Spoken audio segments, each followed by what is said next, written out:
बाद ये पहला सेशन होगा। बार बार मांग ये उठती रही कि स्पेशल सेशन होना चाहिए, पर वो स्पेशल सेशन नहीं हुआ।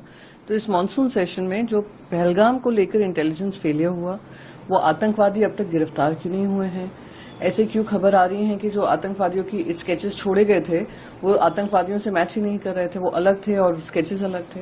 तो ये सारी चीजें गंभीर मुद्दा है कि 26 लोगों की जान चली जाती है। जम्मू और कश्मीर जो टूरिज्म इंडस्ट्री देख रहा था उसमें थोड़ा कमी आती है।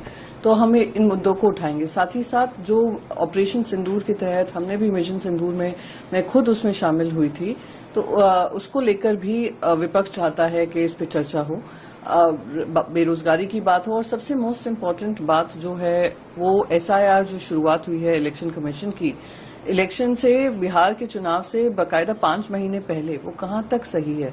ये जो महाराष्ट्र के चुनाव चोरी कर जीते गए थे, जो पीठ पीछे पर्दों के पीछे काम चल रहा था, वो अब खुलेआम SIR के माध्यम से हो रहा है। तो ये सारी चीजें हम केंद्र के सामने रखेंगे। केंद्र ने कहा तो है कि सब पे चर्चा होगी। उम्मीद करते हैं उसी स्पिरिट में ऑपोजिशन और ट्रेजरी बेंचेस का जो डेमोक्रेसी और पार्लियामेंट्री डेमोक्रेसी में अधिकार होता है उसका पालन होगा।